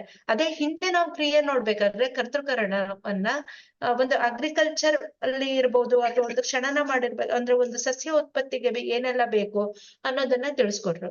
ಯಾಕಂದ್ರೆ ಅಲ್ಲಿ ಸಾಮಾನ್ಯ ಜನರಿಗೆ ಯುಕ್ತಿ ಅಂದ್ರೆ ಏನು ಅಂತ ತಿಳಿಸ್ಕೊಡ್ಬೇಕಾಗಿತ್ತು. ಇಲ್ಲಿ ನಮಗೆ ಆತ್ಮದ ಸಿದ್ಧಿ ಅಥವಾ ಪರಲೋಕದ ಸಿದ್ಧಿ, ಪುನರ್ಜನ್ಮದ ಸಿದ್ಧಿ, ಅದಕ್ಕೆ ನಮ್ಗೆ ಕ್ರಿಯೆಯ ಬಗ್ಗೆ ತಿಳಿಸ್ಕೊಡ್ಬೇಕು. ಆತ್ಮಕ್ಕೆ ಸಹಾಯಕವಾಗಿರುವ ಕ್ರಿಯೆಗಳು ಯಾವುದು? ಯಜ್ಞ, ಯಾಗ, ದಾನ, ಧರ್ಮ, ಈ ಎಲ್ಲಾ ಕ್ರಿಯೆಗಳಿಗೆ ಪ್ರಾಮುಖ್ಯತೆಯನ್ನ ಬರುತ್ತೆ. ಆದ್ರಿಂದ ಇಲ್ಲಿ ನಮ್ಗೆ ಕರ್ತೃಕರಣ ಸಂಯೋಗ ಯಾವ ಕ್ರಿಯೆ ಆಗತ್ತೆ, ಮತ್ತೆ ಅಲ್ಲಿ ಕರ್ತೃ ಅಂತ ಯಾರು?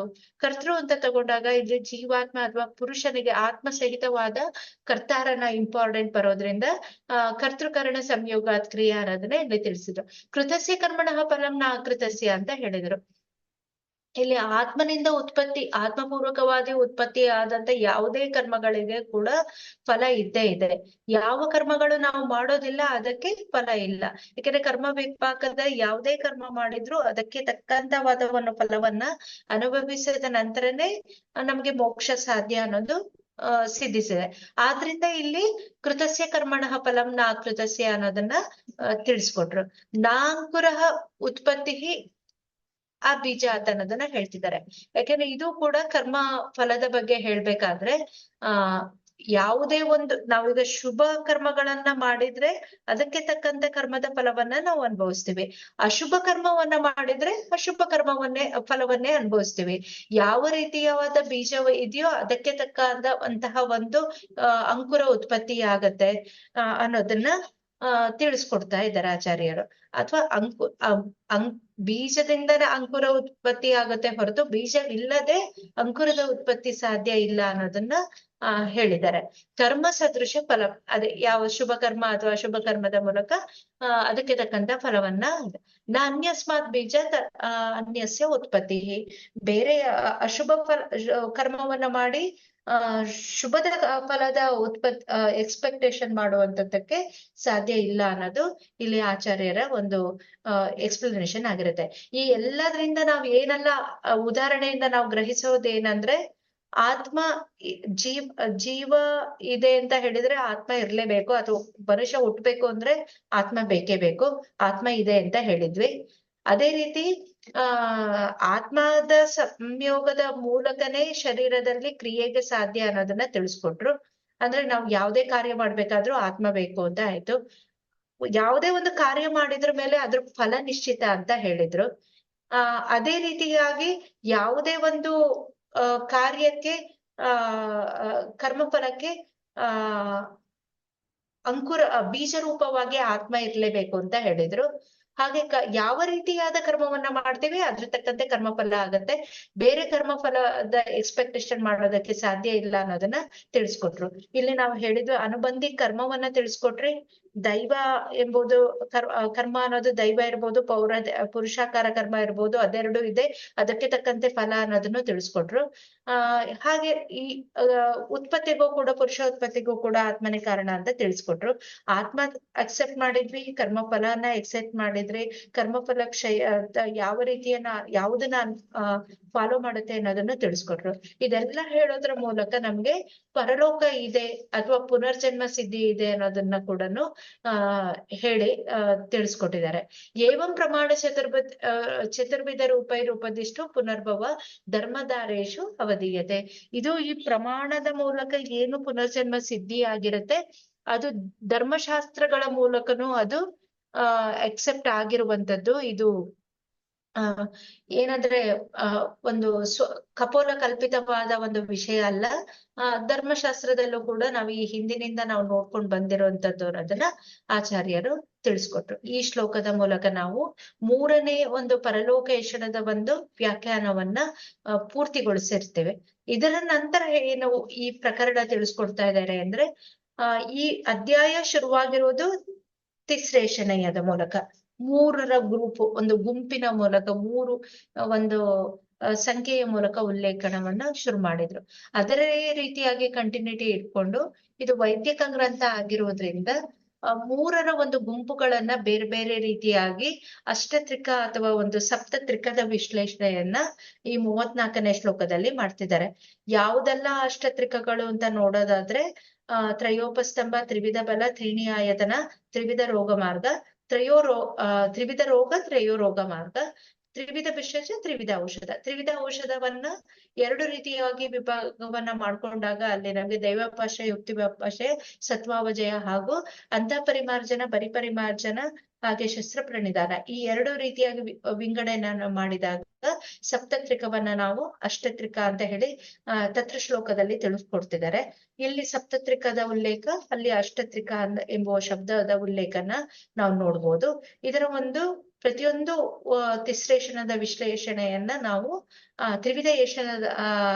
ಅಷ್ಟತ್ರಿಕ ಸಪ್ತತ್ರಿಕದ ವಿಶ್ಲೇಷಣೆಯನ್ನ ಮುಂದಿನ ಚರಕಾಧ್ಯಯನದಲ್ಲಿ ಮಾಡೋಣ.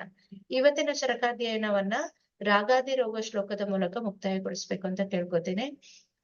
ರಾಗಾದಿ ರೋಗಾನ್ ಸತತಾನುಷಕ್ತಾನ್ ಅಶ್ಲೇಷಕಾಯ ಪ್ರಸ್ತುತಾನ ಶೇಷ ಔತ್ಸುಕ್ಯ ಮೋಹ ಅರಿತಿದಾಂಜಗಾನ ಯು ಪೂರ್ವ ವೈದ್ಯಾಯ ನಮೋಸ್ತು ತಸ್ಮೈ. ಎಲ್ಲರಿಗೂ ಈ ದಿನ ಚರಕಾಧ್ಯಯನ ಮುಕ್ತಾಯಗೊಳಿಸ್ಬೇಕು ಅಂತ ಕೇಳ್ಕೊತೀನಿ. ಎಲ್ಲರಿಗೂ ಧನ್ಯವಾದ.